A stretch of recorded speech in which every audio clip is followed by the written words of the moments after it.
قرآن کیا کہہ رہا ہے؟ بسم اللہ الرحمن الرحیم، اطیعوا اللہ اطیعوا الرسول، اللہ کی اطاعت کرو، اور جیسے خدا کی اطاعت کر رہے ہو اسی طرح رسول کی اطاعت کرو۔ وَأُولُو الْأَمْرِ مِنْكُمْ، اب جیسے رسول کی اطاعت کر رہے ہو، اب جیسے ظاہر ہے اللہ کی اطاعت اپنی جگہ خدا ہے، ٹھیک ہے، رسول اس کا نمائندہ ہے، نبی ہے، رسالت دے کر آیا ہے۔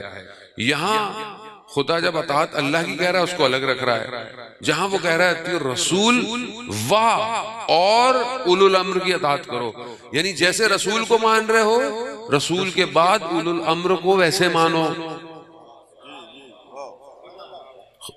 کیوں؟ ویسے ہی اطاعت کرو۔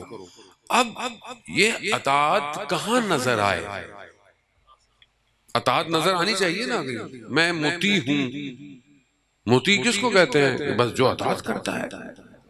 کتنا مطیع ہے یہ بندہ، کتنا اپنے دفتر میں مطیع ہے اپنے باس کا، جیسا باس کہتا ہے ویسے ہی کرتا ہے۔ کیوں؟ کیونکہ بہرحال مالک کچھ دیتا ہے نا، سیلری دیتا ہے، گاڑی دیتا ہے، فون دیتا ہے، اطاعت کرنی۔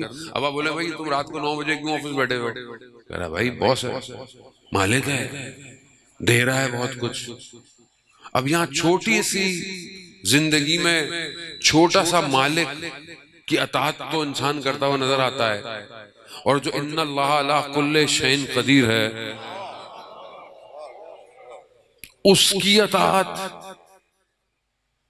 نہیں کرتا۔ انسان کے اختیار میں ہو تو انسان اپنے آپ کو تباہ کر دے۔ ایسے ہی ہے، ہم لوگ اپنے آپ کو کیا کرتے ہیں؟ ہم تباہ کرتے ہیں۔ ہمارے بس میں تو یہ تو خدا کا کرم ہے جس نے ہمیں بچایا ہوا ہے، وہ تو ٹھوکروں سے ہمیں بچاتا ہے۔ جب انسان کو جھٹکا لگتا ہے نا کہیں، تو اصل میں خدا اسے متوجہ کرانا چاہتا ہے۔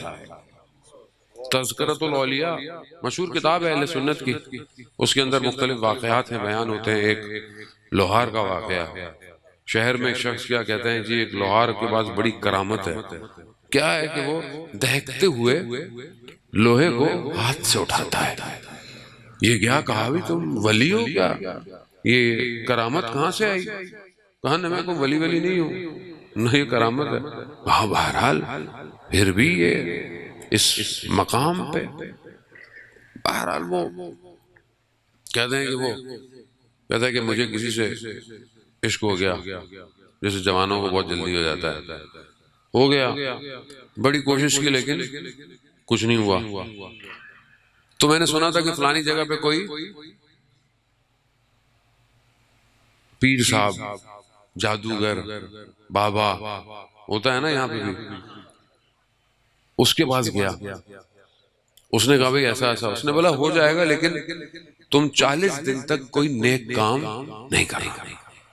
اب انسان دنیا کے لیے اندھا ہو جاتا ہے، 40 دن تک کوئی نیک کام، 40 دن بعد جاتا ہے۔ یہ شیطان کا حربہ یہی ہے کہ انسان سے پہلے نیکی دور کرتا ہے۔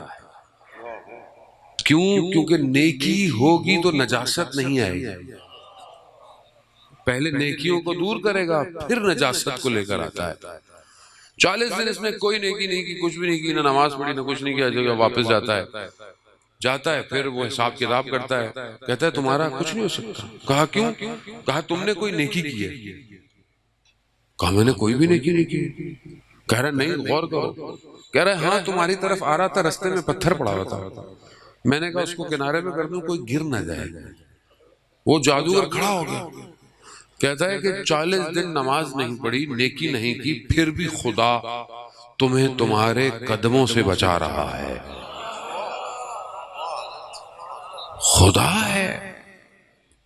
ہم اگر اپنے اختیار میں اپنے آپ کو چھوڑ دیں تو ہم برباد ہو جائیں گے، لیکن خدا ہے، کہیں نہ کہیں زندگی میں جھٹکا دے دیتا ہے، بیماری، فوتگی، تنگی، پریشانی۔ کیوں؟ متوجہ ہو۔ مگر خدا کے خزانوں میں کمی ہے کوئی؟ زمین اور آسمان سب خدا کا ہے۔ خدا کچھ چھین کر، کچھ روک کر متوجہ کرانا چاہتا ہے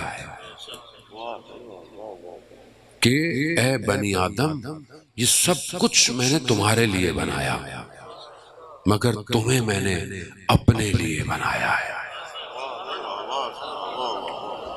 مگر بنی آدم ادھر ادھر گھوم رہا ہے، اس کو پتہ ہی نہیں ہے میں نے جانا کہاں ہے.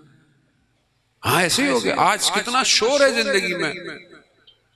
انسان اللہ اکبر بھی کرتا ہے، نماز پڑھتا ہے، مگر کیا ہوا ذہن میں اس کے؟ سارے خیالات، ساری چیزیں اس کے ذہن میں تبھی آتی جب وہ نماز پڑھتا ہے. جبکہ نماز کیا ہے؟ تکبیرۃ الاحرام، یعنی بہت سی چیزیں حرام ہو گئی. حلال چیز بھی آپ نہیں کر سکتے نماز میں. آپ نماز میں کھانا نہیں کھا سکتے، نماز باطل ہے، ٹوٹ جائے گی. کیوں؟